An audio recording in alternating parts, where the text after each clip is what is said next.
Buongiorno e buon sabato, ben trovati. Prima edizione di Antenna 3 in questo 9 maggio che è ricco di cronaca. Purtroppo ci tocca dire davvero due episodi gravissimi: la morte a Sedico nel Bellunese di un bambino di appena 6 anni travolto dal muletto che a quanto pare stava conducendo nell'azienda di famiglia il papà. Ma poi andremo a Chioggia per una notizia rilanciata proprio questa mattina anche dai media nazionali: un minivan con a bordo 9 persone, 9 braccianti agricoli, che si stava dirigendo nel Rodigino, che è finito in un canale a Chioggia, e ci sono 3 vittime. Naturalmente sarà una prima edizione verso la seconda parte dedicata anche alla Donata Nazionale degli Alpini, tanti temi naturalmente, ma ovviamente c'è d'obbligo partire dalla cronaca. Allora ci colleghiamo in diretta da Sedico con Fabio Fioravanzi e Stefano Bozzi, che si trovano davanti all'azienda in cui nel tardo pomeriggio di ieri si è consumata questa enorme tragedia con la morte del primogenito di questa famiglia. Fabio, a te buongiorno. Grazie per la linea. Quella che vedete proprio qui alle mie spalle è la zona transennata dove è avvenuta la tragedia. Intorno alle 18:30 di ieri ha perso la vita Lucas De Marca. Se vedete il muletto, di fianco al muletto c'è proprio un pallet che copre il punto dove sarebbe letteralmente morto il bambino, proprio per coprire tracce ematiche sul selciato. Lucas, 6 anni, e il primo punto che dovrà essere chiarito è se è stato investito o se è caduto dal muletto guidato dal padre Gabriele. Ci sono voci discordanti sull'accaduto. In quel momento nell'azienda c'era anche il nonno del bambino, Franco, e poco dopo sono arrivati i genitori di Jennifer, della mamma. Ricordiamo tra l'altro un lutto questo che colpisce in maniera molto stretta anche l'amministrazione comunale, perché ricordiamo che proprio all'interno della giunta del sindaco fa parte, con gli assessorati alle politiche sociali e alla sanità, Daniela Piccoli, che è la nonna del bambino, la nonna paterna. Ieri sera sono venuti qua immediatamente Stefano Bozzi, che è qui anche adesso, con la collega Tiziana Bolognani, e hanno sentito una zia paterna, una zia del papà del bambino, che si è precipitata sul posto della tragedia per consolare, per cercare di dare un supporto psicologico alla mamma del bambino. Questo è quello che ha raccontato al nostro microfono, anzi al microfono di Tiziana. Mi hanno chiamato per consolare la moglie di Gabriele, che non mi ha saputo, ho chiesto anch'io come erano andati i fatti, non mi ha saputo dire niente perché sotto shock. Certo. E poi lei stessa mi ha detto: guarda che adesso arriva mia mamma, che sarebbe la nonna del bambino. Ho un altro più piccolino, erano 2 fratellini, l'altro mi pare abbia 3 anni e questo aveva 6. E andava già a scuola Luca o sarebbe andato a scuola quest'anno? Un bambino vivacissimo, che voleva, sai che i bambini stai attento, no, non fare, sempre, ecco. Anche il nonno era dentro, non ha visto. È dolorosa, è una tragedia, è una tragedia, dispiace a tutti, è terribile, terribile. Rieccoci qui appunto dal luogo della tragedia. Ricordiamo che Gabriele e Jennifer hanno un altro bambino di 3 anni che speriamo possa essere per loro una ragione per sopravvivere a questo dolore immenso, un dolore appunto che ha colpito profondamente tutta la comunità. Chiaramente ci saranno le indagini, c'è il silenzio più totale da parte degli inquirenti per capire le dinamiche di quanto accaduto. Anche il sindaco si è dimostrato davvero scosso, e noi vi restituiamo la linea facendovi ascoltare una dichiarazione del primo cittadino, Cristian Roldo. desidero esprimere il più profondo e sentito cordoglio per la tragica e prematura scomparsa di Lucas De March. In momenti come questo le parole appaiono insufficienti a colmare il vuoto lasciato da una giovane vita che si spegne così improvvisamente e tragicamente. Tutta Sedico si stringe in un abbraccio silenzioso e commosso alla famiglia De March e alla famiglia Piccoli del nostro assessore, condividendo un dolore che colpisce nel profondo il cuore della nostra comunità.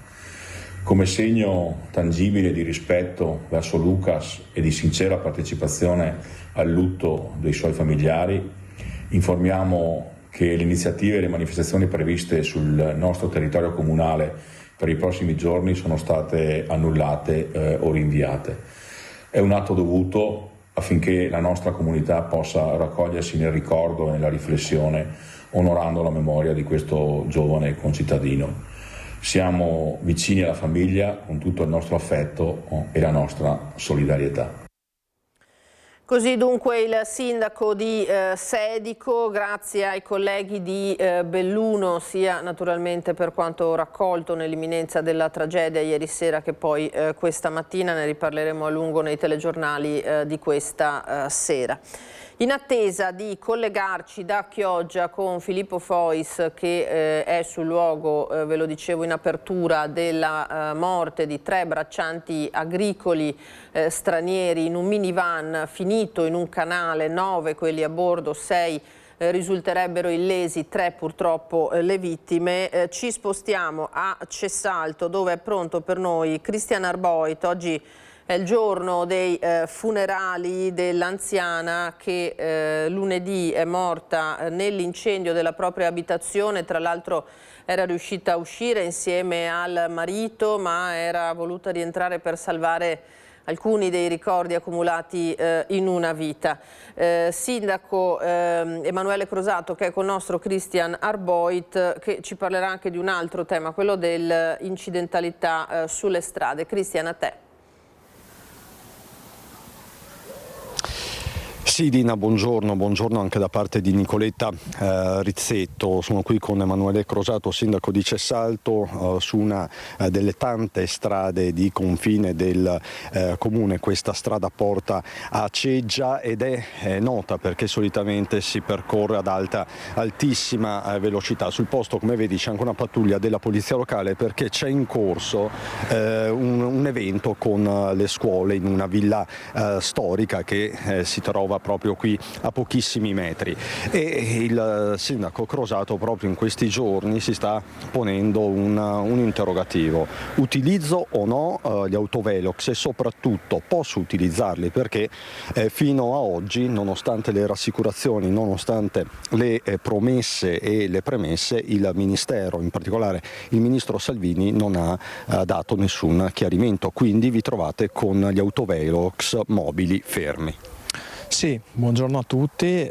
Questo è il vero problema. Noi attualmente, dopo il censimento, abbiamo in disponibilità del comune un autovelox mobile che è utile per fare soprattutto, non fare cassa, ma fare soprattutto prevenzione in vie come queste, nelle provinciali o nelle strade comunque a grande, in cui hanno grande velocità, evitando così magari gli incidenti, quelli che sono capitati. Ricordo in via Callunga purtroppo un mortale, ma anche recentemente la scorsa settimana, 2 anche che hanno dato dei danni ingenti.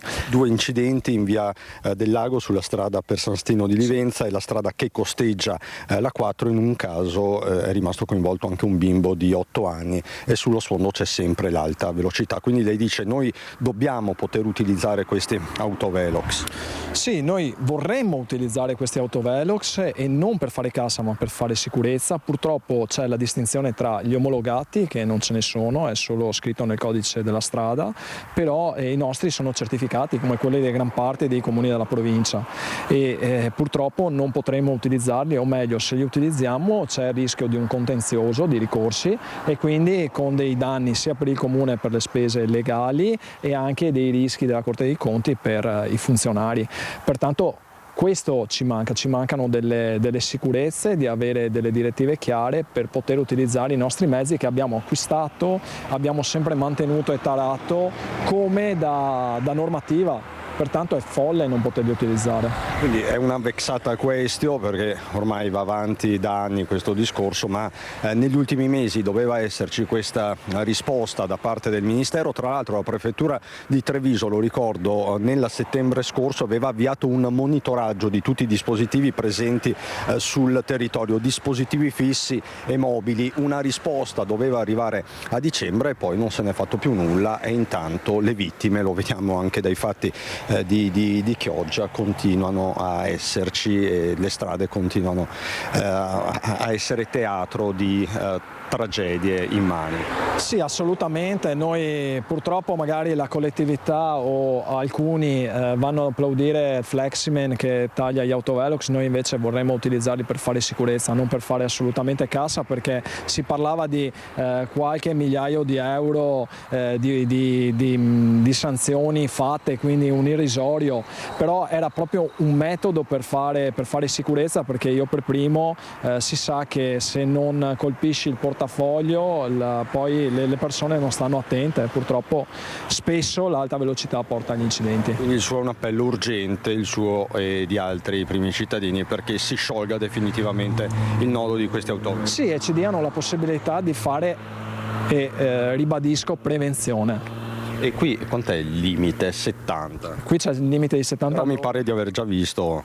No, ma molto probabilmente vanno piane perché vedono l'auto dei vigili, le due auto dei vigili e l'auto della protezione civile, quindi almeno un po' di rispetto, visto che in questo momento tra un po' usciranno dei bambini. Ecco, e oggi a Cessalto, come dicevi tu, è stato il momento del dolore nella chiesa di Santa Maria di Campagna. L'ultimo saluto a Elena Zamuner, l'81enne rimasta vittima di un grave incendio all'interno della sua abitazione. Inizio settimana l'ha salutata un'intera comunità, i 4 figli, il marito, i tanti nipoti che l'hanno ricordata come una nonna super. È stata una cerimonia molto partecipata, molto commovente per questa signora che era ben voluta in paese, molto impegnata anche nel volontariato. Questa sera chiaramente vi racconteremo anche le esequie di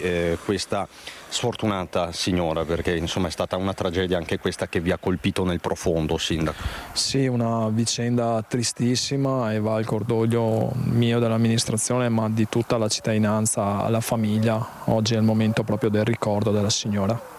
Grazie ancora Sindaco Crosato. Da Cessalto per il momento è tutto. Lina, con Nicoletta Rizzetto ti restituisco la linea. Grazie a Cristiana Arboit. Dunque davvero dei temi estremamente delicati, e l'avete viste le immagini dei funerali proprio questa mattina dell'anziana morta nell'incendio, e anche qui vi daremo nel corso dei telegiornali di questa sera naturalmente un ricordo e una cronaca della cerimonia. Allora noi abbiamo detto andiamo a Chioggia adesso, siamo in grado di collegarci con il nostro Filippo Fois che si trova sul luogo dell'incidente costato la vita a 3 braccianti agricoli. Filippo Fois che è sul posto con il sindaco Mauro Armelao. Davvero un lutto pesantissimo, e peraltro l'ennesima morte sul lavoro, Filippo.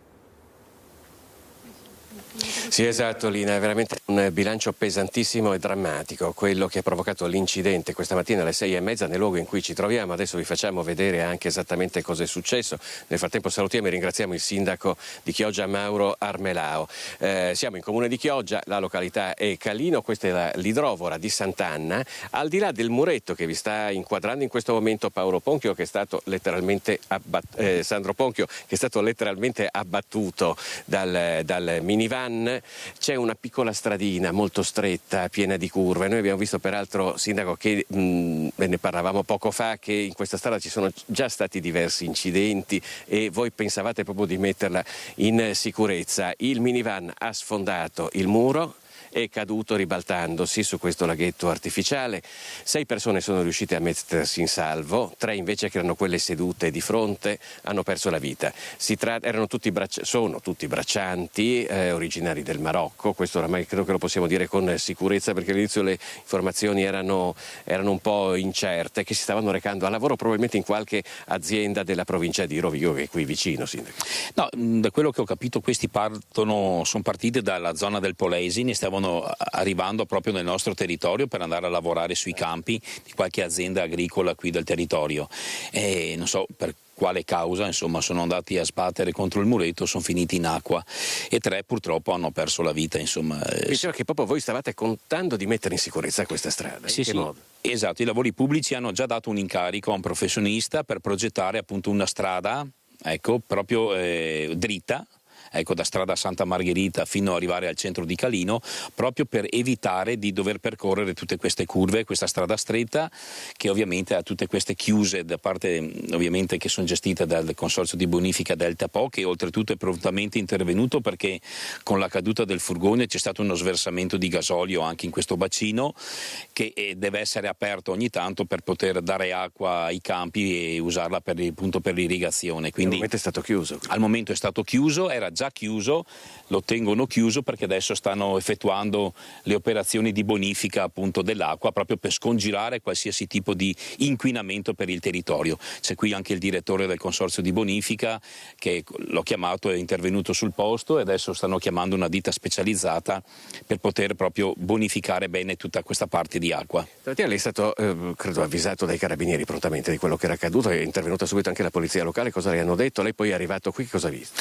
No, io ovviamente sono stato avvisato dai carabinieri che era successo questo incidente. Il primo pensiero ovviamente alle vittime, perché mi hanno detto che erano decedute 3 o 4 persone perché si dovevano ancora immergere i vigili del fuoco, c'erano prime notizie, sono stato chiamato appunto dal comandante dei carabinieri, però sono venuto subito qua con un funzionario dei lavori pubblici perché il primo pensiero è quello di capire l'entità del danno al di là dell'incidente per poter mettere subito in sicurezza la strada, tant'è che ci sono alle mie spalle ancora degli operai che li stanno ovviamente segnalando che lì non c'è più il muretto, e poi quindi 2 tipi di interventi: messa in sicurezza della strada provvisoriamente chiaramente, e poi l'altra messa in sicurezza ambientale da parte del Consorzio di Bonifica. Abbiamo visto diversi lavoratori che probabilmente sono della stessa nazionalità delle vittime e delle persone che fortunatamente sono riuscite a mettersi in salvo. Ce ne sono parecchi che lavorano qui, che fanno spola dal Polesine al Chioggiotto. Sì, ci sono tanti lavoratori stranieri che lavorano nelle nostre campagne,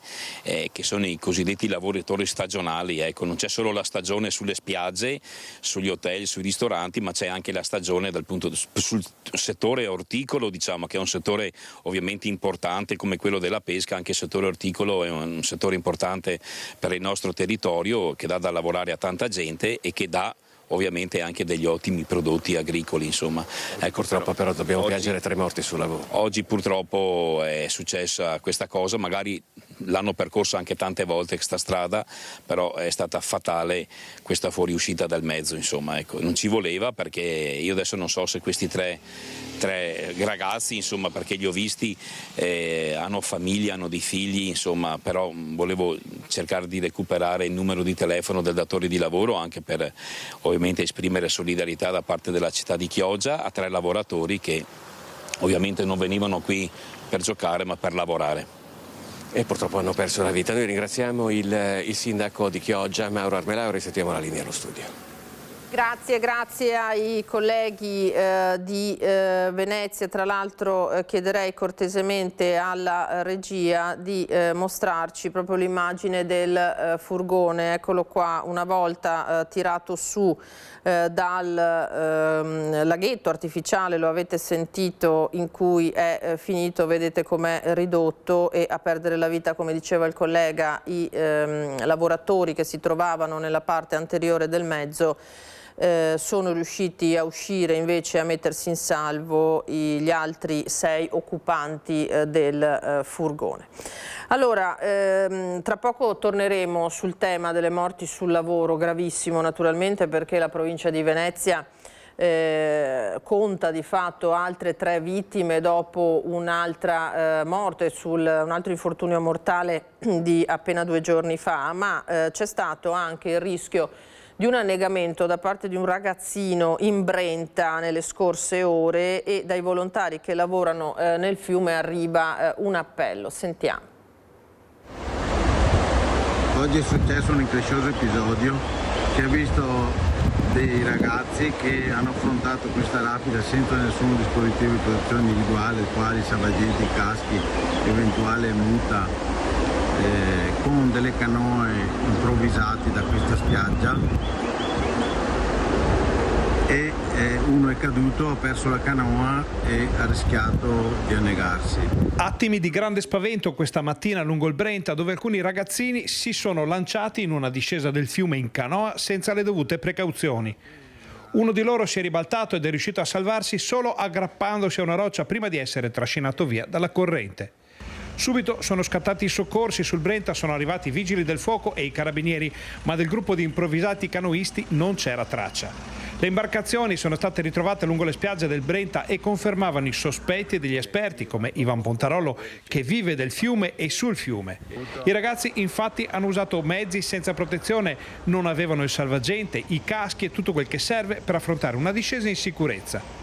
Il Brenta è sicuro, dicono, dei tanti gruppi che organizzano attività nell'asta a nord di Bassano, ma solo se affrontato nel modo giusto oppure affidandosi a chi lo conosce bene.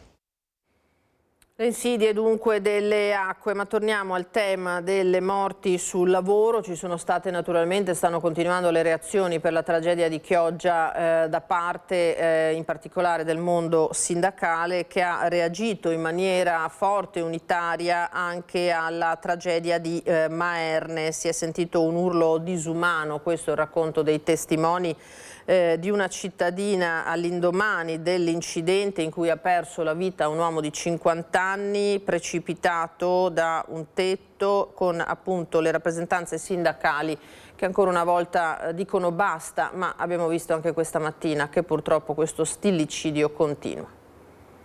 Il signore stava andando a fare le spese da lì, ha sentito un urlo disumano e si è girato, ha visto tutta la gente che correva verso quello che era accaduto, insomma. A perdere la vita un operaio 50enne di origine marocchina che stava lavorando sul tetto dell'edificio in costruzione quando, per cause ancora in corso di accertamento, è precipitato da circa 5 metri d'altezza in via Circonvallazione a Maerne di Martellago, poco distante da un supermercato.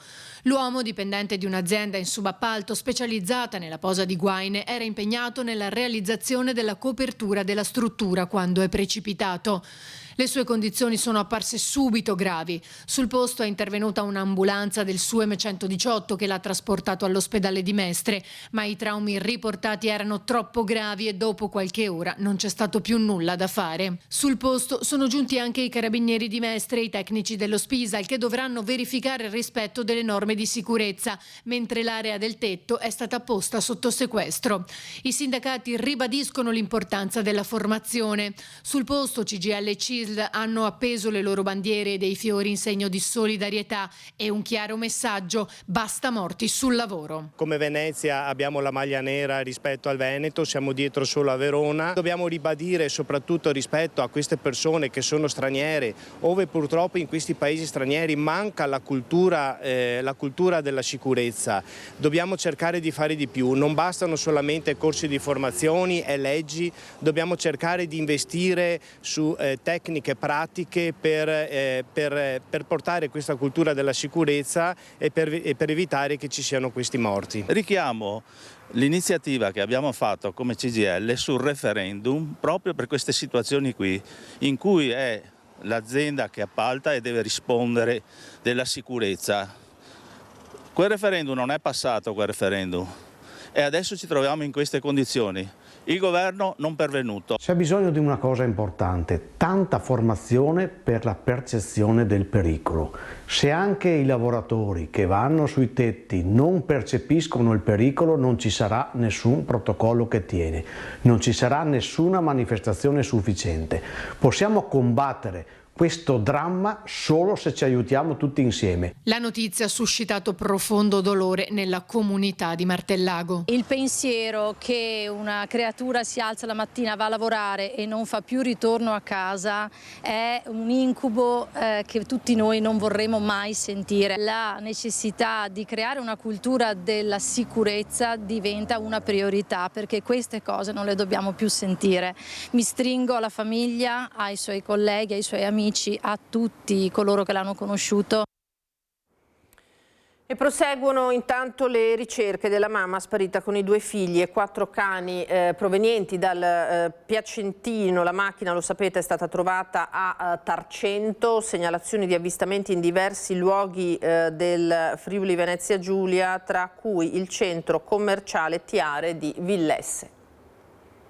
Io voglio fare questo appello nel senso per tranquillizzare Sonia, di mettere a posto, cioè che non è successo niente, mettiamo a posto le cose e l'importante è che si faccia sentire e tranquillizzare tutti.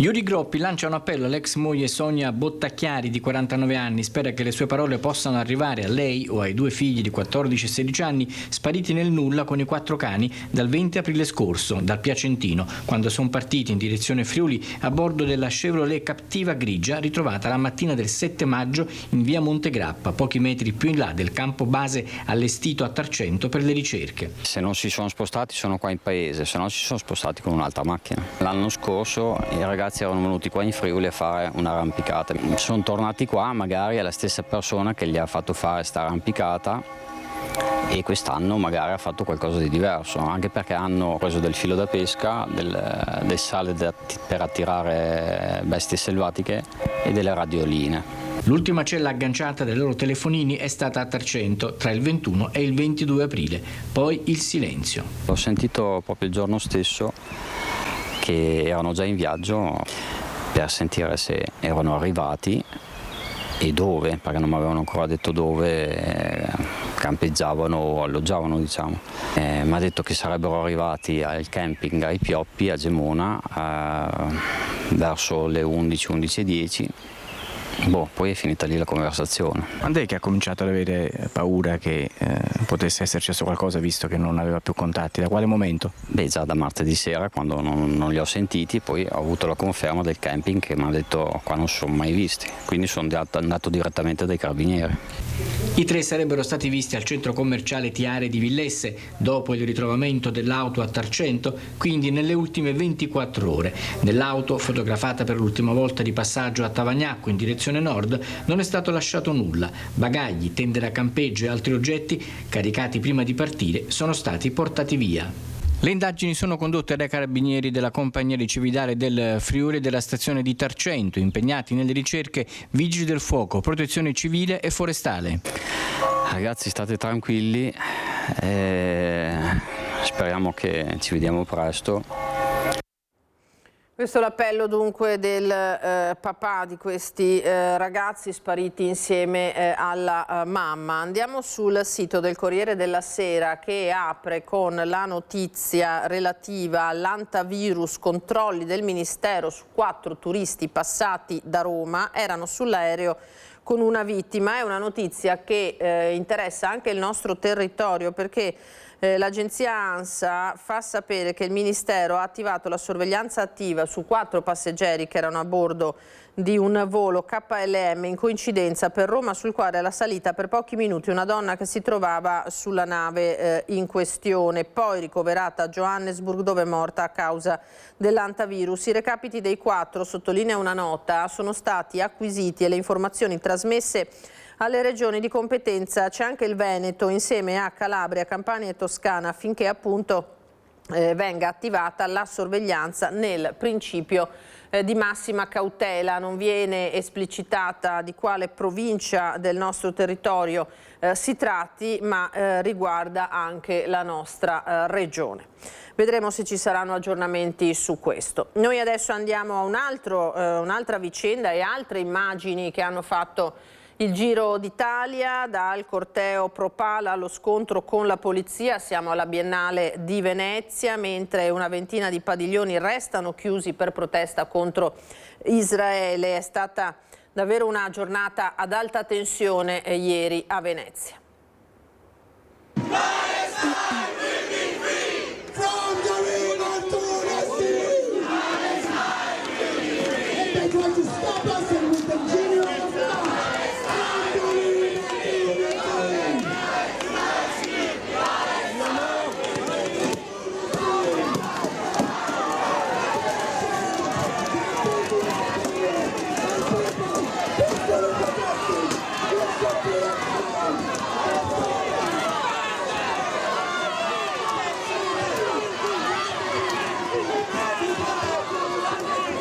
Sono da poco passate le 18 quando la tensione si accende e arriva fino allo scontro. Accade quando una parte del corteo Pro Pal cerca di superare il cordone della polizia schierato a poca distanza dal padiglione di Tel Aviv, super blindato. Pochi minuti di scontro tra urla, manganellate e scudi per far desistere i manifestanti dal progetto originario e convincerli a riunirsi al corteo ufficiale diretto all'Arsenale.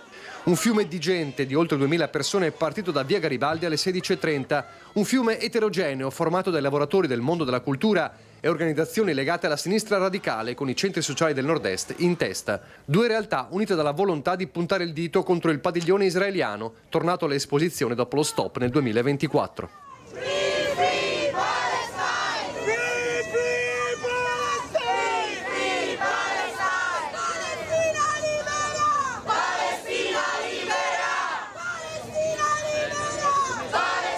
Siamo qui perché il genocidio non si è mai fermato, scandiscono i manifestanti, e qualcuno vuole farci credere che basti coprire il genocidio con un padiglione alla Biennale. Abbiamo il dovere di dire che non possiamo accettare né il genocidio né l'art washing che copre le politiche genocidiarie dello Stato di Israele. Nelle stesse ore va in scena il clamoroso sciopero che di fatto tiene chiusa una ventina di padiglioni tra Austria, Belgio, Spagna, Svizzera e Regno Unito, con i lavoratori delle strutture che incrociano le braccia per partecipare al corteo. Una chiusura anti-Israele senza precedenti al termine della settimana forse più difficile nella storia della Biennale, tra proteste, scontri tra il ministro Giulia e il presidente Buttafuoco e un'Unione Europea decisa a percorrere il taglio di 2 milioni di fondi minacciata già un mese fa, e che spinge Matteo Salvini in visita proprio alla Biennale, compreso il contestato padiglione Russia, a contrattaccare. Dire che se non fai quello che ti dico io ti tolgo i soldi è come quando i bambini che perdono sul campo di pallone vanno via con il pallone. È volgare, attacca Salvini. Solo qualche ora prima Mestre aveva ribadito il concetto. In un momento di conflitti, di problemi, di contrasti, di guerre e di morte, ci sono alcuni campi, e lo sport e la cultura sono due di questi campi dove la politica dovrebbe evitare di entrare, e sport e cultura avvicinano i popoli. Boicottare sport e cultura significa allontanare la possibilità di giungere alla pace. Così dunque il ministro Salvini, leader della Lega alla Biennale di Venezia. Restiamo a Venezia con un'altra notizia di cronaca che sta destando scalpore. Prima aveva promesso alle 2 donne transessuali di cancellare la loro denuncia per furto a patto di avere un rapporto sessuale di gruppo, poi non contento di aver ricevuto un no come risposta aveva obbligata una delle 2 donne di origini peruviane ad avere un rapporto in bagno, il tutto dentro la questura di Venezia a Santa Chiara e con tanto di messaggi WhatsApp piuttosto espliciti inviati alla vittima stessa. Queste le pesanti accuse che sono mosse in queste ore nei confronti di un vice ispettore della questura di Venezia, 39 anni, originario del Trentino, che ora si trova agli arresti. L'accusa è triplice: induzione indebita, tentata induzione indebita e violenza sessuale aggravata. Lunedì il vice ispettore comparirà davanti al GIP per l'interrogatorio di garanzia e lì potrà fornire la sua versione rispetto a quello che sarebbe successo. Si era introdotto venerdì notte nella Basilica del Santo e aveva già scassinato 7 cassette delle offerte. Il ladro arrestato dalla polizia, si tratta di un 21enne marocchino. Il giovane aveva fatto scattare l'allarme ed è stato però visto dal frate custode. Si aggirava in piena notte all'interno della Basilica del Santo a Padova il 21enne marocchino richiedente asilo, arrestato dalle volanti della polizia. a far scoprire il furto l'attivazione dell'allarme anti-intrusione che aveva svegliato di soprassalto il frate custode che durante un sopralluogo aveva notato un fascio di luce proveniente da una torcia tra le navate della chiesa tanto cara ai devoti di Sant'Antonio. Un veloce esame delle telecamere di videosorveglianza aveva permesso al frate di accorgersi di un uomo che, dopo essere entrato in basilica dal cortile, si era calato all'interno attraverso una finestra dopo essere salito su un'impalcatura per poi armeggiare attorno alle cassette delle offerte. Contattato il 113, sul posto sono arrivati gli agenti delle volanti che, ricevuti sul sagrato dal frate custode, entrati in basilica hanno individuato e bloccato il ladro che si era sdraiato a terra dietro un portone di legno nel tentativo di sfuggire alla cattura. Il giovane è stato arrestato con l'accusa di furto aggravato, sequestrati anche gli arnesi del mestiere, una trancia, un martello, uno scalpello, 2 coltelli e una torcia che nascondeva in un marsupio. Il successivo sopralluogo degli agenti della scientifica hanno permesso di scoprire che erano state scassinate 7 cassette delle offerte, dalle quali il giovane aveva sottratto circa 80 euro. Per il 21enne, il questore ha avviato l'iter per il collocamento presso il CPR di Gradisca di Sonzo.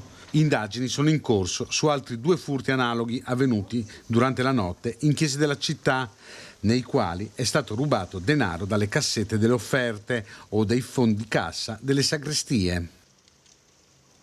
Rimaniamo nel padovano, anche se ci spostiamo di zona, andiamo a Montegrotto Terme in diretta con Chiara Gaiani e Francesco Rattai, perché c'è un episodio inquietante su cui si cerca adesso di fare una serie di accertamenti, di approfondimenti. Ha tentato di avvicinare un bambino che era in auto in attesa del padre, invitandolo a seguirlo. È accaduto appunto a Montegrotto Terme con un allarme generale che è scattato nel territorio. Chiara, buongiorno.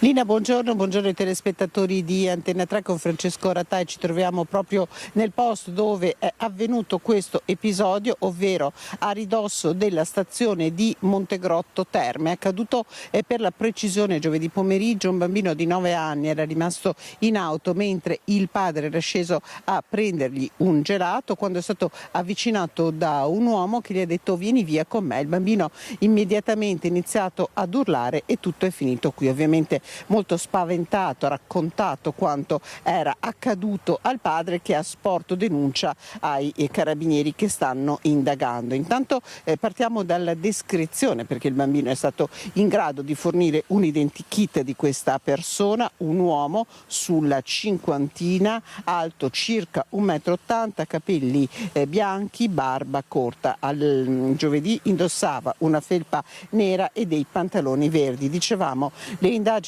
dei carabinieri sono in corso dopo la denuncia presentata nella caserma di Abano Terme dal papà del bambino e saranno fondamentali nella ricostruzione di quanto accaduto le immagini delle telecamere di videosorveglianza che, come vi fa vedere adesso il collega Francesco Rattai, in questa zona sono davvero numerose. Il sindaco che abbiamo raggiunto, il sindaco di Montegrotto Terme, Riccardo Mortandello, ci ha detto questa è una delle zone più videosorvegliate di tutto il mio territorio comunale. Allora io vi lascerei proprio alle parole che abbiamo raccolto dal sindaco Riccardo Mortandello, che ovviamente è vicino alla famiglia. Ringrazio Francesco Rattai, la linea Lina poi può tornare a te.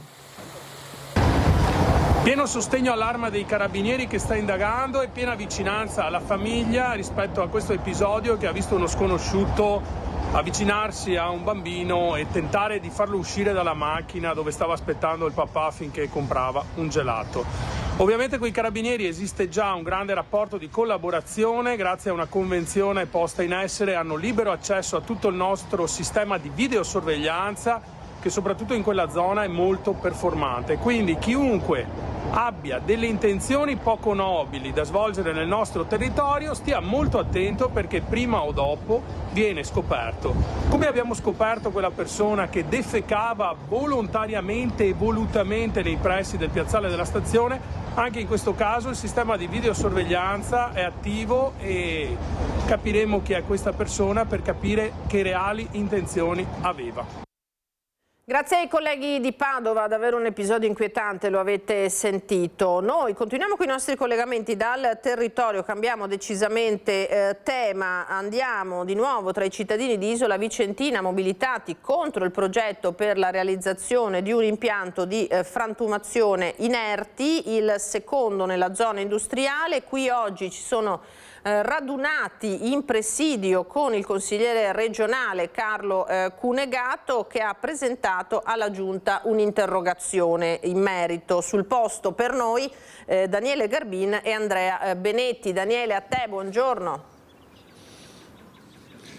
Sì, buongiorno Lina, buongiorno ai telespettatori. Confermo, ci troviamo nella zona industriale proprio di Isola Vicentina, alle mie spalle anche i cittadini che si sono radunati proprio come vi ho anticipato per questo presidio, proprio perché nell'area retrostante dovrebbe sorgere questo impianto di frantumazione inerti, una struttura impattante, molto impattante sul territorio, visto che insiste a poca distanza di una struttura simile in circa a 1,5 km, 2 km in linea d'aria.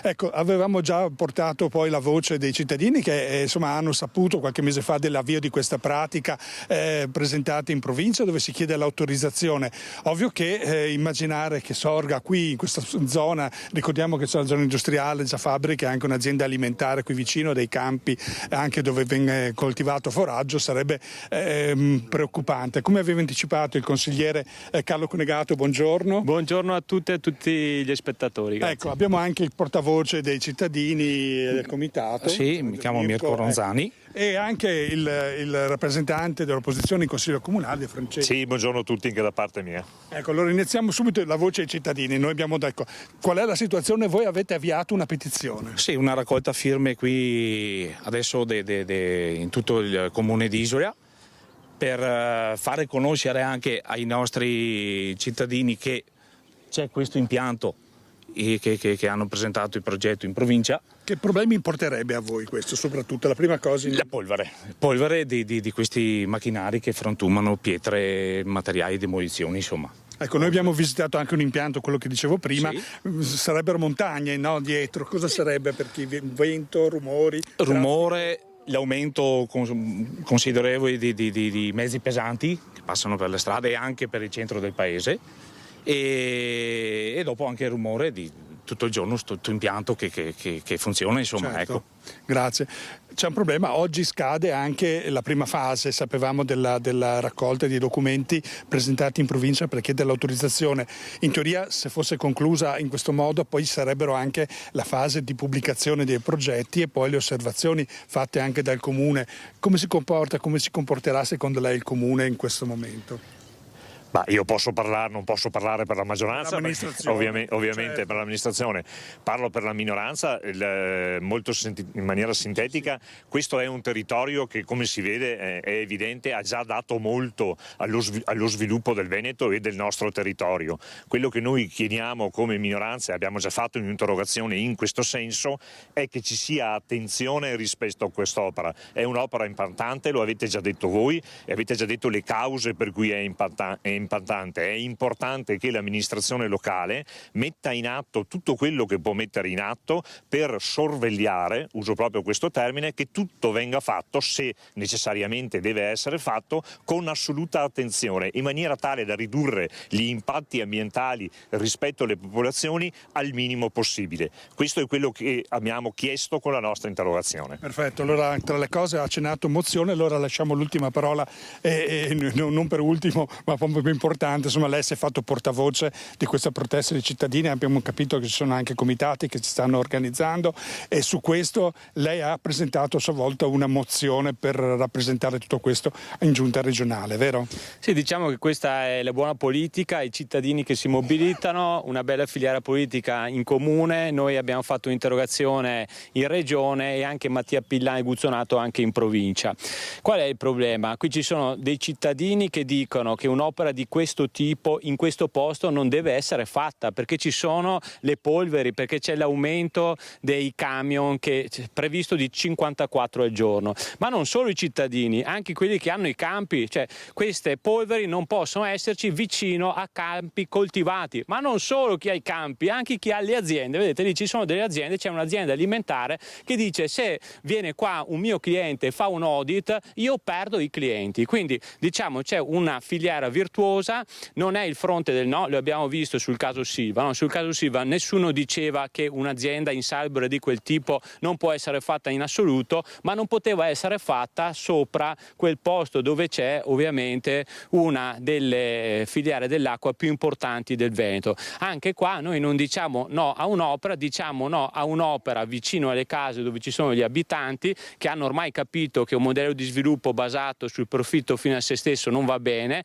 che la salute è il primo dei beni da tutelare, vicino a dei campi coltivati e vicino a delle aziende che anche loro insieme a tutti quanti non vogliono che qui ci sia un servizio di questo tipo. Allora intanto la ringraziamo, ovviamente la cosa non finisce qui, abbiamo appena iniziato immagino, la ringraziamo, poi noi seguiremo ovviamente, saremo vicino ai cittadini soprattutto alla pratica. Io direi che al momento vi ringrazio, allora arrivederci intanto, buongiorno. Grazie a tutti quanti. Ecco, a lei Mirko, arrivederci. Anche a lei. Grazie anche da parte mia. Ecco, ai cittadini che sono qui pazientemente. Ecco, direi che il momento è tutto da Isola Vicentina, restituisco la linea allo studio. Grazie a Daniele Garbin, grazie agli ospiti naturalmente per questo aggiornamento su questa vicenda. Allora noi adesso apriamo un'ampia finestra sulla Dunata Nazionale degli Alpini di Genova, perché sul posto ci sono naturalmente i nostri colleghi, a cominciare da Lucio Zanato. Ditemi regia se siamo in grado di collegarci con Genova, non vedo ancora nulla, al momento no. E allora andiamo, eccolo qua, forse vediamo, no, andiamo in pubblicità, allora qualche minuto mi dicono dalla regia, poi ci collegheremo col nostro Lucio Zanato con i contributi e le immagini perché questa dunata, 97esima dunata delle Penne Nere, sta davvero entrando nel vivo nel capoluogo ligure. A tra poco. Ritorniamo in diretta da studio, bentrovati, prima edizione di Antenna 3. Allora ci collegheremo appena possibile con Genova, con il nostro Lucio Zanato che sta attendendo i suoi ospiti per mostrarci quello che è successo in queste ultime ore. Noi intanto andiamo avanti come è giusto con la cronaca. Andiamo a Bassano del Grappa che ha subito una nuova ondata di furti. I cosiddetti Maranza tornano a far danni nei bar e nei locali pubblici. L'assessore cittadino alla sicurezza Alessandro Campagnolo porta alla luce l'ennesimo episodio che si è concluso con un inseguimento di uno dei ladri da parte del derubato.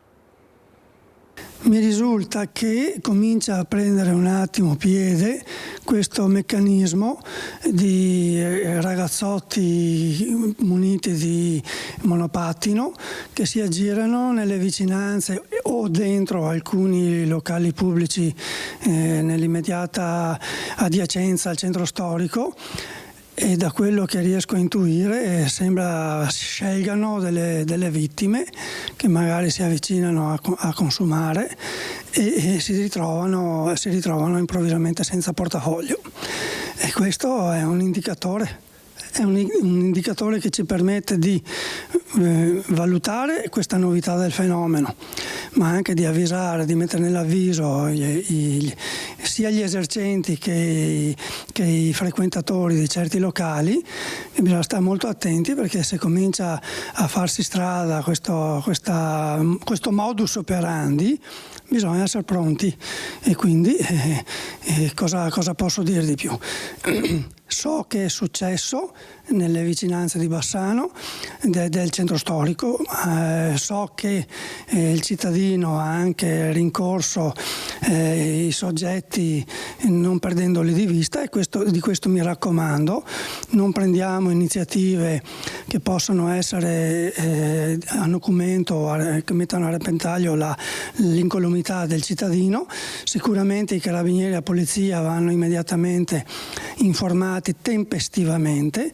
In questo caso effettivamente i carabinieri sono riusciti ad assicurare alla giustizia almeno 2 dei 3 esecutori. Perché 2 dei 3? Perché 2 erano dentro che monitoravano la cosiddetta vittima e uno faceva da palo all'esterno. Quindi dovete sapere che c'è questa situazione che comincia a prendere piede e su cui bisogna essere anche preparati.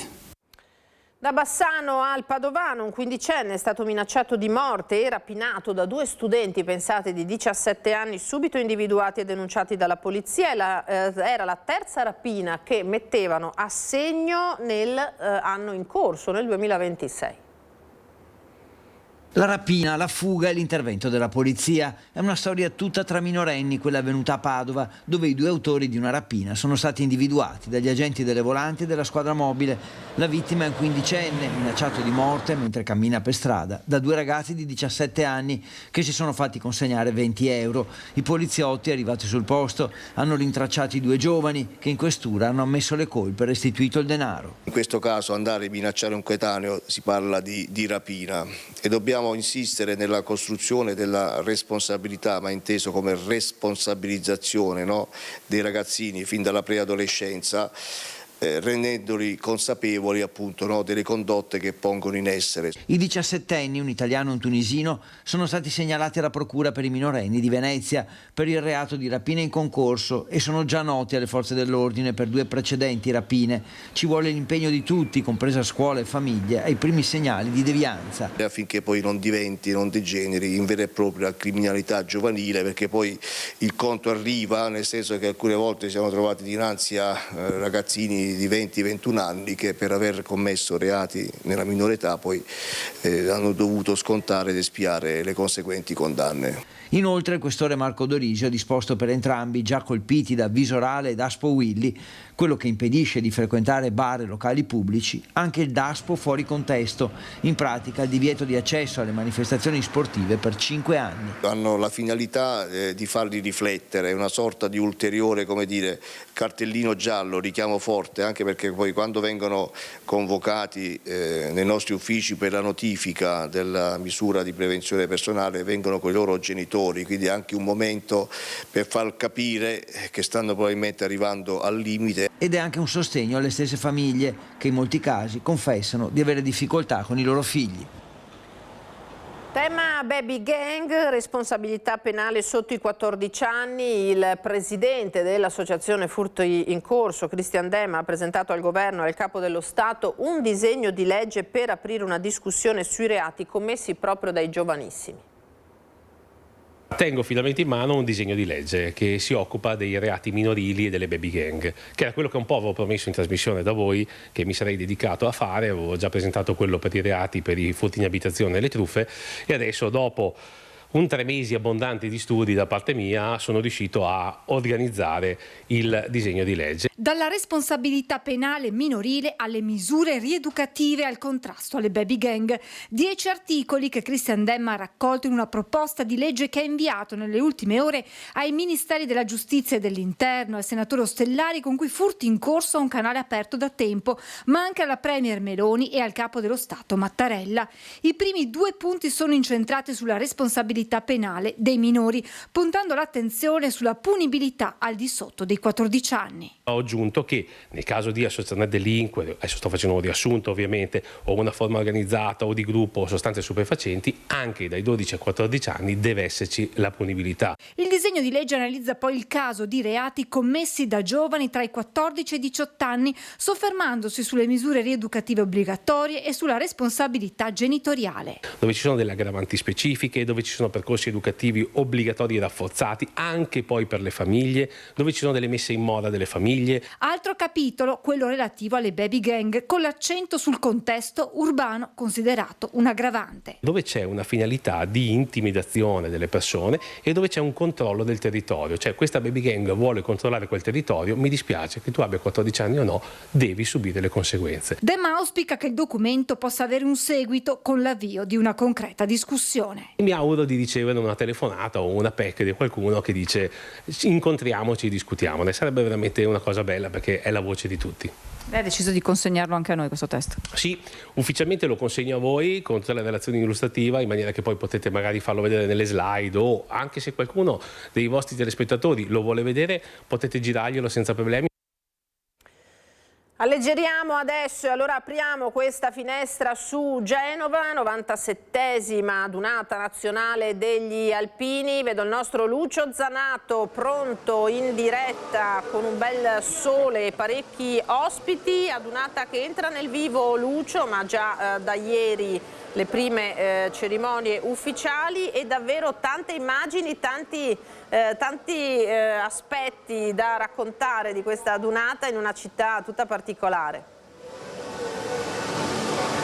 Sì, esatto, buongiorno. Intanto non una finestra ma un finestrone perché avrò bisogno di diverso tempo per raccontarvi quella che è la 97esima adunata nazionale degli alpini qui a Genova. Intanto partita, qualcuno diceva in sordina, in realtà sta diventando veramente una adunata secondo me da record perché già oggi dovremmo essere sui 500.000, la città è veramente piena e soprattutto si sta divertendo. Però io parto con il capogruppo degli alpini di Oderzo, Meitan, giusto? Sì.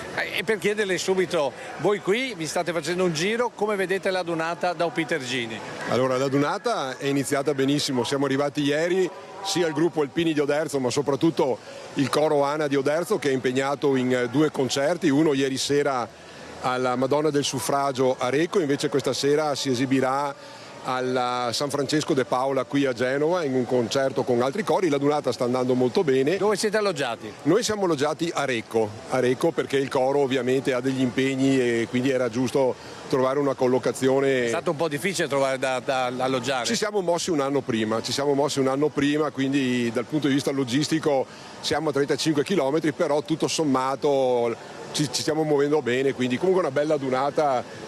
Contrariamente a tutto quello che si era detto, però per il momento sta andando tutto bene. Voi siete un coro, cosa pensate dei fischietti rosa? Ma noi logicamente io uso sempre la metafora delle aquile, no? Le aquile volano alto, pertanto le polemiche le lasciamo un po' più sulla terra e noi cerchiamo con il nostro canto e anche con l'esempio che diamo noi come alpini per portare i nostri ideali, i nostri valori, ma anche la gioia dell'adunata. Quindi cerchiamo di volare alto e andare sopra le polemiche, perché poi lunedì si inizierà con la vita e quindi forse le polemiche saranno distanti e ci si ricorderà di che cosa hanno fatto gli alpini a Genova. Poi appunto, essendo che i genovesi sono gente molto concreta che guarda un po', come dire, noi in Veneto diciamo i skei, credo che qui poi alla fine tireranno qualche conto e qualche scheo in più l'avranno avuto. Ma come sempre, quando si muove una dunata si muovono cifre importanti che hanno una ricaduta non solo nel territorio di Genova, ma un po' nella Liguria, ma un po' anche nel fatto che comunque ci muoviamo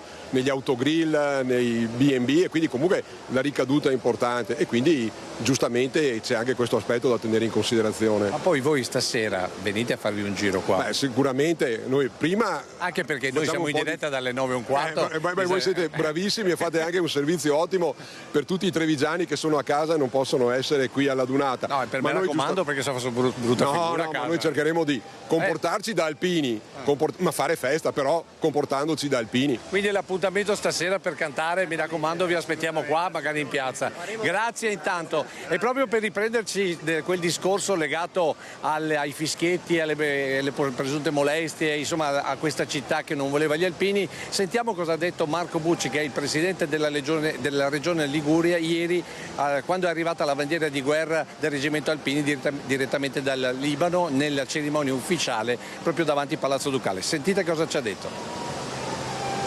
Genova ama gli alpini, Genova non è quella che scrive sui muri, Genova non è quella che dice offese o poi fa discorsi veramente poco accoglienti. Genova invece nella stragrandissima maggioranza vuole bene agli alpini, è stata zona di reclutamento alpino per tanti anni quando il militare era obbligatorio e quindi molta gente, molti genovesi sono passati dagli alpini e se lo ricordano per tutta la vita. E poi non dimentichiamo mai che gli alpini hanno aiutato la nostra città nei momenti di difficoltà e dopo la tragedia del Ponte Morandi sono arrivati in massa per aiutare gli sfollati e i genovesi.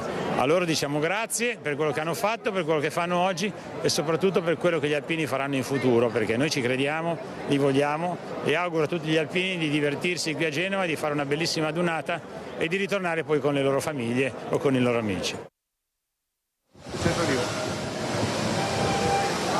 Eccoci qua di nuovo. Allora, perché ci siamo messi in questa piazza che poi è la piazza centrale di Genova? Perché dietro di noi, come vedete, nonostante sia quasi, anzi è ora di pranzo, gli alpini non si fermano, è sempre un continuo, sono sempre penne nere ovunque, c'è un grande divertimento e sono con gli alpini di Conegliano. Alessandro Cenedese, allora, dopo l'esperienza della Triveneta dell'anno scorso, trovarsi a Nazionale qua, come ci si sente? Qui siamo in relax, poi ci stiamo divertendo, la dunata, comunque la città è stupenda, la gente di Genova, di là di tutte le polemiche che abbiamo sentito, parlando con tante signore che ci siamo trovati anche ieri, sono felicissime degli alpini e vorrebbero non rimanere qui 3 giorni, ma che rimanessero qua anche la prossima settimana. Pertanto voglio dire, la gente è contenta che siamo qui. Per una mela marcia non andiamo a dire che i genovesi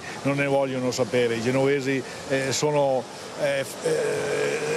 accoglienti come tutti gli altri.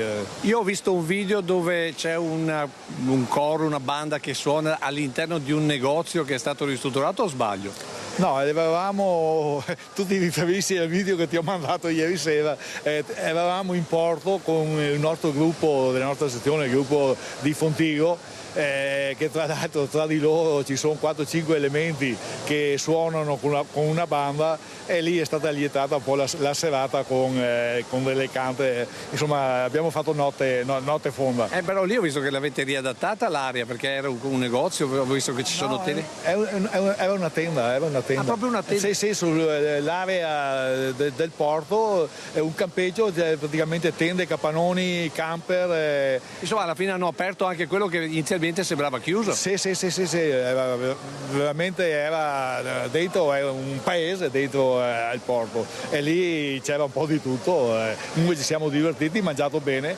Ecco, tra l'altro adesso bisogna che ti lascio andare perché ti devi mettere la cravatta perché oggi pomeriggio alle 4 c'è la messa, poi c'è la sfilata e poi ci sono i discorsi ufficiali e poi ci vediamo verso le 9:30 stasera per la grande serata insieme. Sì, io adesso vado giù a cambiarmi perché appunto alle 4:30 c'è la messa e quello è un altro atto ufficiale. Esatto, devo sostituire il presidente perché lui è già da giorni che è sempre impegnato, allora oggi sono io che sostituisco. Perché diciamo che ci sono anche le parti ufficiali che devono essere seguite appunto dai presidenti delle varie sezioni. Certo, perché la dunata è un momento importante, ma come sezione noi dobbiamo fare la nostra parte, tutte le rappresentanze dobbiamo farle, insomma. Ma come organizzazione, so che Conegliano è insuperabile, come organizzazione che voto dare qui intanto per Genova? Ma dico buona perché l'impressione è buona, la partecipazione è tanta e non vedo bavature, insomma vedo che tutto sta andando bene, insomma. Sì, poi con uno come te che ha fatto la logistica di Conegliano ha l'occhio critico. Poi invece ti chiederò, ma quando ci vediamo col prossimo collegamento, cosa ne pensi in preparazione di Gemona, ma questo è un altro discorso. Liberiamo Alessandro Cenedese, intanto chiedo alla regia di far vedere delle immagini della Moby Napoli di ieri sera, perché abbiamo parlato di alloggiamenti, di attendamenti e devo dire che la cosa cosa particolare che noi abbiamo visto, abbiamo notato, è questa nave con 1300 alpini che praticamente stanno alloggiando, hanno noleggiato il gruppo di Valdagno, ha noleggiato completamente, anzi la sezione di Valdagno ha noleggiato tutta questa nave, e la cosa particolare sono una piccola città dentro questa nave di alpini, di famiglie di alpini che vivono, che condividono, ed è una piccola Italia tra l'altro, per cui è una particolarità che viene poco raccontata, anzi non è stata per niente raccontata, e che noi stiamo cercando di raccontare, come abbiamo raccontato invece che gli eredi di Eroso non verranno, è stato confermato ieri, riconfermato oggi, non verranno alla sfilata qui di Genova per motivi chiamiamoli tecnici, e non andiamo oltre per non far polemiche, e invece poi noi, come dire, li rivedremo sicuramente a Gemona. Torniamo qui in piazza perché a questo punto vado da Federico Pupo, che è il nostro mentore qui a Genova, perché lui ci ha accolto il primo giorno. Allora Federico, con te volevo parlare dei genovesi, tu che sei direttore del Teatro Carlo Felice, che insomma da un anno li stai conoscendo tutti i giorni, secondo te come stanno rispondendo loro? Perché io ho letto qui al secolo XIX che si sono divisi a metà tra quelli che sono andati a passare il weekend fuori perché non possono, è insopportabile l'alpino, e quelli invece che stanno condividendo.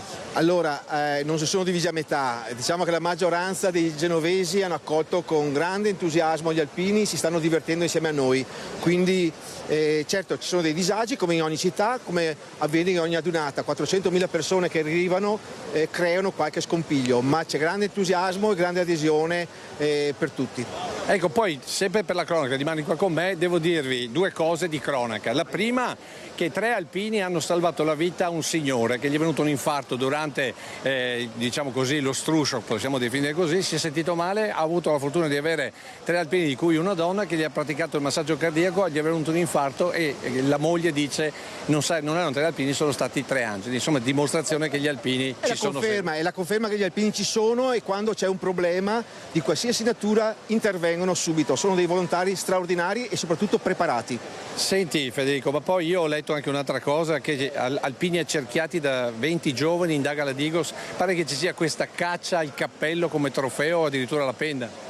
Beh sì, qualcuno mi ha chiesto se poteva comprarlo, io ho detto non è in vendita, è un cimelio straordinario e quindi è molto ricercato, ma questo da sempre devo dire. Ecco, però bisogna stare attenti, perché se sei da solo per i bassi puoi essere accerchiato, come è successo in questo caso, qualcuno si porta via il cappello o si porta via la penna. L'alpino non è mai da solo, è sempre in compagnia, e questa è la forza degli alpini, sono sempre un grande gruppo, non hanno paura di nulla. E a proposito di compagnia, adesso vediamo le immagini che Alberto Pivetta ha realizzato ieri sera quando siamo tornati dalla Moby, perché devo dire che è stato un colpo incredibile vedere ieri sera tutta questa gente davanti alla chiesa di San Lorenzo. Sì, straordinaria, la chiesa che è il centro spirituale, il Duomo, il centro spirituale di Genova, che è a fianco al centro amministrativo, al Palazzo Ducale. C'è una folla straordinaria, ma devo dire anche con grande ordine, senza creare nessun problema. Ecco, questo è un segnale, perché è un venerdì sera, significa che un venerdì sera così, questo sabato sera cosa sarà? Stasera sarà quello del sabato, anche se devo dire che il centro storico qui di Genova il venerdì e il sabato è sempre il ritrovo di tantissimi giovani. Quindi devo anche dire che normalmente ho trovato una città assolutamente sicura, e in questi giorni è ancora più sicura. Anche perché ci sono gli alpini. Esattamente. Bene, allora, però no, fermo, non ti devi andare, perché è vero che fai il direttore del Carlo Felice, devi rientrare perché state facendo le prove del Macbeth, giusto? È vero. Però è altrettanto vero che appartieni alla fanfara dei congedati della Giulia. Sì. E quindi oggi pomeriggio cosa fate? Oggi pomeriggio saremo di scorta ai Gonfaloni, che dopo la messa in cattedrale sfileranno fino al Palazzo Ducale. Dopodiché noi, informazione, arriveremo qui in piazza sotto il teatro e faremo anche un piccolo concerto. Sotto il teatro, dove stasera ci sarà il concerto dei cori.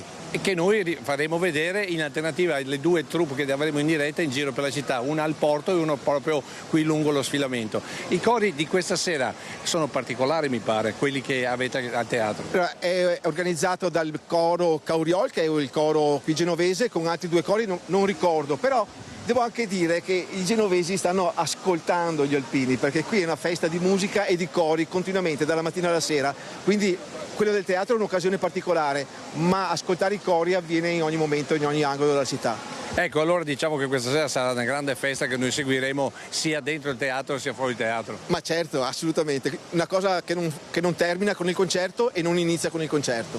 Grazie a Federico Pupo. Adesso io direi che io stavo cercando di vedere se trovavo anche il presidente Franco Giacomini. Allora ti chiedo, Lina, se possiamo far vedere un pezzettino di un'altra cosa importante, ovvero una banda che non è una banda ma è una cosa davvero particolare che abbiamo incontrato tornando sempre lungomare ieri sera, perché di solito noi pensiamo a delle fanfare, pensiamo ad esempio dei cori, ma in questo caso c'era un davvero complesso viaggiante e guardate con che cosa e soprattutto cosa stava suonando. Un paio di minuti e poi cerco di rientrare qui in diretta con il presidente degli Alpini Trevigiani, Franco Giacomini.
Questo dunque è un assaggio di quello che accadrà anche questa sera dalle 21:15 in diretta su Antenna 3. Racconteremo la dunata, la serata della dunata. Avete visto, tutti i presupposti sono per una dunata veramente da non dimenticare.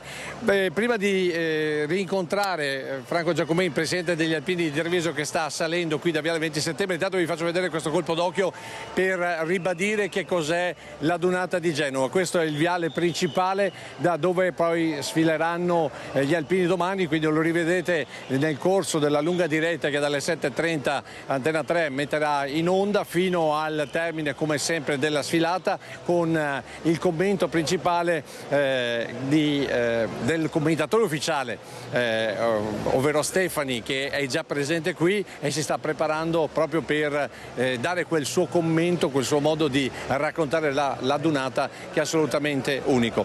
Continuo a stare un attimo su queste immagini, perché vi voglio invece raccontare un altro fatto, sempre guardando il secolo XIX, che invece, forse perché sono genovesi, ha dedicato veramente solo 4 pagine a quello che è, diciamo così, l'evento degli alpini, e questo dimostra un po' come forse questa città sia partita un po' fredda, un po' con il piede, come dire, un po' lento, e che invece piano piano si sta assolutamente scaldando, e si sta scaldando con, come vedete, delle note davvero particolari e uniche.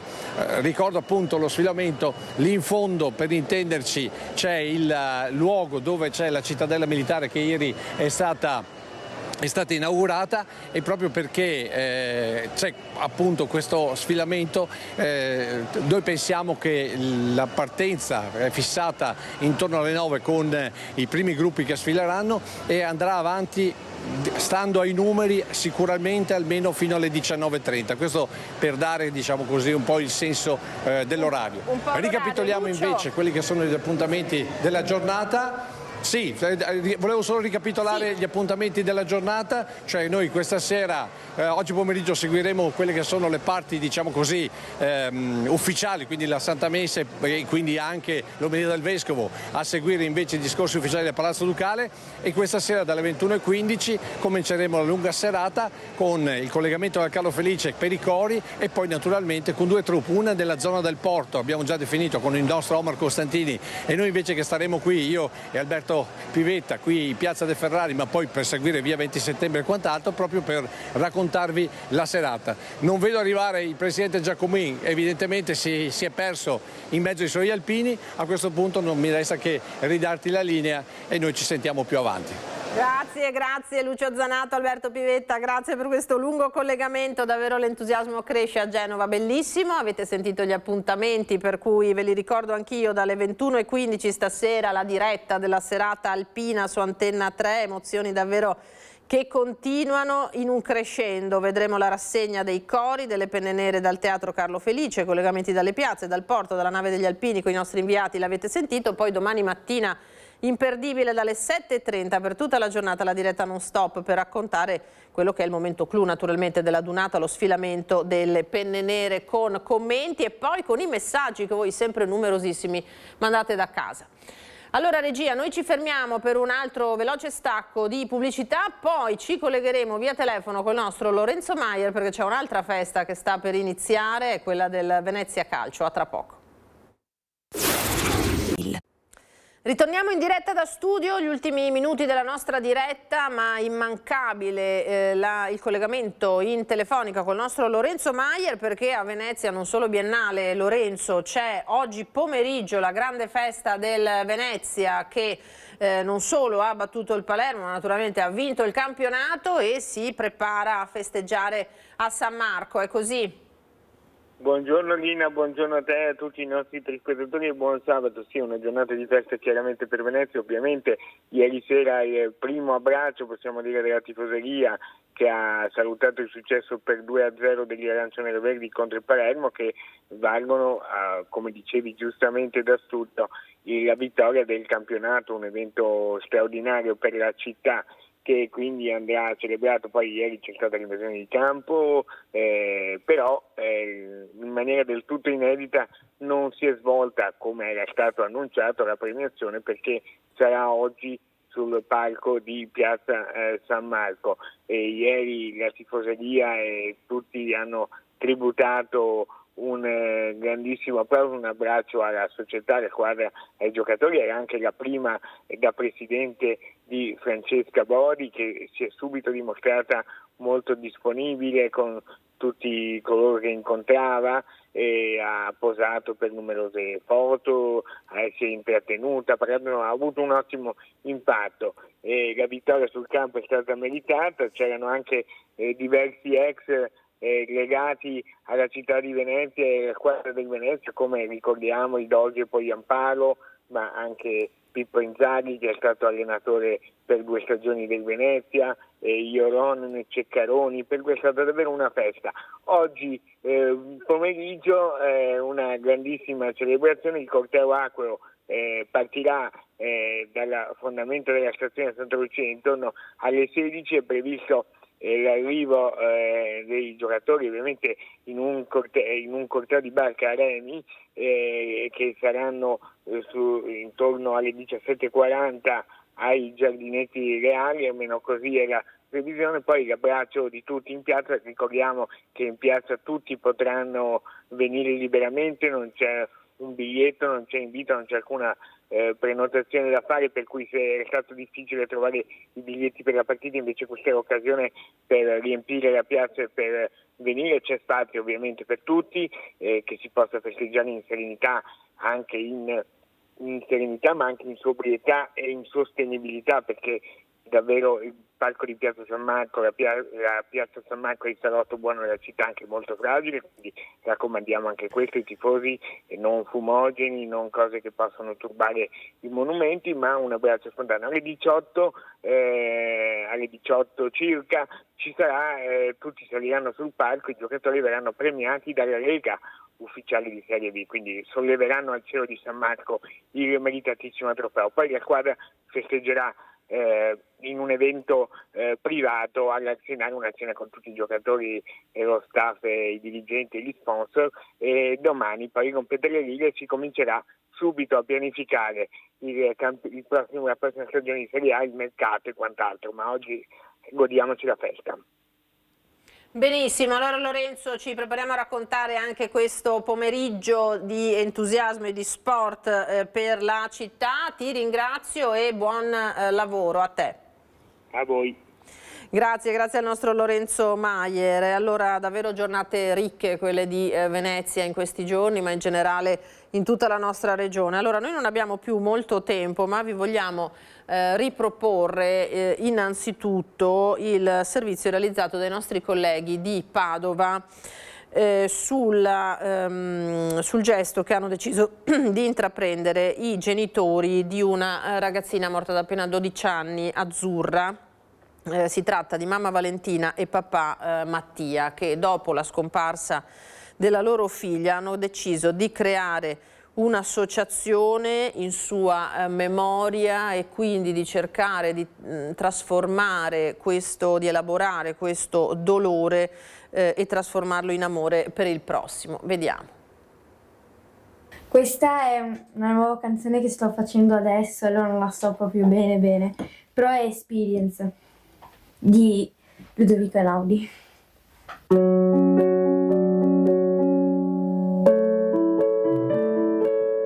Azzurra se n'è andata a soli 12 anni, nella notte del 31 dicembre 2025, lasciando mamma Valentina, papà Mattia e la piccola sorella Cecilia di 5 anni.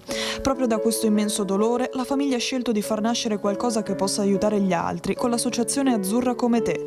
Un modo per tenere viva la sua memoria, ma anche per dare sostegno, vicinanza e forza a ragazzi che stanno attraversando momenti difficili. Nasce dall'idea delle 2 insegnanti di Azzurra, Lieta Traversi di Salti di Tonno di Piove di Sacco e Laura Faccini di SD Jump di Sant'Angelo di Piove di Sacco.